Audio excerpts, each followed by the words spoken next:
ગામના શાંત વાતાવરણમાં રોજની જેમ આજે પણ વહેલી સવારે ઘંટીના અવાજ સાથે મંદિરમાં આરતી શરૂ થઈ હતી. મંદિરમાં પૂંજારી મનથી પૂજા કરી રહ્યા હતા.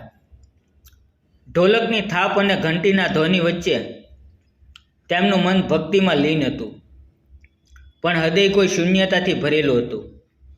આ શૂન્યતા તેમના જીવનમાં તેમની પત્નીના ગુજરી જવાને લઈને આવી હતી. આ ઘટના આજે 8 વર્ષ જૂની પડી હતી, પણ તેમની યાદો તો આજે પણ તાજી હતી. પૂંજારીનું નામ વિઠ્ઠલદાસ હતું. સંસ્કારશીલ, સ્થિર અને ખૂબ જ મર્યાદિત. આખું ગામ તેમની ઇજ્જત કરતું. કોઈ પણ કામ હોય તો લોકો પહેલીવાર વિઠ્ઠલદાસ પાસે જ આવતા. મંદિરના બગીચામાં પુષ્પો વીણતી એ સ્ત્રીના હાથ થથરી રહ્યા હતા.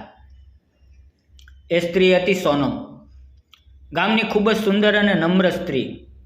આજે તે અજવાસ પડતા પહેલાં જ મંદિરમાં આવી ગયેલી. તેની આંખોમાં ઊંઘ નહોતી, કારણ કે મનમાં ઉથલ પાથલ ચાલતી હતી. એના પતિને મુંબઈ ગયાને આજે 3 મહિના થઈ ગયા હતા. પૈસાની તંગી હતી, મજબૂરી હતી. તેનો પતિ જતા સમયે કહીને ગયો હતો, મારે તારી માટે એક સારું ભવિષ્ય તૈયાર કરવું છે, થોડા દિવસ તું સહન કરજે. પણ સહન કરવું એટલું સરળ નહોતું. લાકડાના દરવાજા જેવી નાનકડી ઝૂંપડીમાં એકલતા સાંજને ઘેરી લેતી હતી.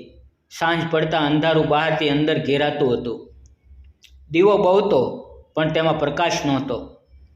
એના મનમાં હવે એક અવાજ ઉઠતો, એકલતા અને પ્રેમ એ વાસનાની ભૂખ સાથે ભળી જાય ત્યારે માણસ પોતાની મર્યાદા ગુમાવી દે છે. એક સવારે એણે વિચારી લીધું કે હવે એને કોઈ સાથે વાત કરવી છે. કોઈ ભરોસાવાળાને મળવું છે. અને એને ભરોસો એક જ માણસ પર હતો, વિઠ્ઠલદાસ. એ માણસ જે બધા માટે નમ્ર અને માર્ગદર્શક હતો. 5 વાગ્યે સવારે એ ઘરમાંથી નીકળી. રસ્તો શાંત હતો. મંદિરમાં એ વિઠ્ઠલદાસની રાહ જોતી બેસી ગઈ. જેમ જેમ સૂરજ ઉગતો ગયો, એનું હૈયું ધબકતું ગયું. પૂંજારી જ્યારે પૂજા કરીને પાછા ફરવા લાગ્યા ત્યારે સોનમે તેને રોકી લીધા. પૂંજારીજી, તમે થોડો વખત માટે મારી સાથે આવી શકો છો? એણે જિજ્ઞાસાથી કહ્યું. શું થયું બેટા, બધું બરાબર છે ને? સોનમ પૂંજારીને એના ઘરના વાતાવરણમાં લઈ ગઈ. ઘર ખુલ્લું, શાંત અને સુગંધ ભરેલું હતું. રસોડામાં તાજી ચા ઉકળી રહી હતી. એની આંખો ઝીલમિલી કરી રહી હતી, પણ હાવભાવ કંઈક અલગ લાગતો હતો. જ્યારે એણે પોતાની હાલત અને દુઃખભરી વાતો કરવાની શરૂઆત કરી ત્યારે વિઠ્ઠલદાસની આંખોમાં કરુણા ઉદય થઈ. સોનમે કહ્યું, પૂંજારીજી, પ્રેમ એ પણ ક્યારેક કોઈ દુઃખ જેવું લાગે છે. માણસનો શરીર તો એક સમયે તરસે છે ને? વિઠ્ઠલદાસ: હા બેટા, પ્રેમ એક બહુ મોટું દુઃખ છે, પણ એનો ઉપાય તરસથી નહીં, ધીરજથી મળે છે. હું સમજુ છું તું એકલી છે, પણ તું હજી પણ એક સંબંધમાં છે. તારો પતિ તને પ્રેમ કરે છે ને? સોનમે કહ્યું, હા કરે છે. પણ જતાં જતાં એણે કહ્યું કે જો વિયોગ સહન ના કરી શકું તો પોતે કોઈને શોધી લઉં. મેં વિચાર્યું કે તમે... વિઠ્ઠલદાસ બોલ્યા, બેટા, તારો વિયોગ માની શકાય એવું છે, પણ તેનો ઉપાય તું શારીરિક સંબંધમાં શોધે છે એ ખોટું છે. હું અહીં તને દેહ માટે નહીં, મન માટે સમર્પિત છું. તું જેને સાચો ભરોસો માના છો એ તારી આવતીકાલ માટે પણ સાચું મોખરું ઊભું કરે. સોનમ થોડી વાર મૌન રહી ગઈ. એણે પોતાની નજર નમાવી લીધી. એ દિવસ પછી સોનમ રોજ મંદિરે આવતી રહી. પૂંજારી સાથે લાગણીભરી વાતો થતી. એ પોતાની એકલતાને હવે ઉત્સાહમાં ફેરવવા લાગી હતી. પોતાની અંદરના સુખ દુઃખને ફૂલોના થાવામાં મૂકી દેતી.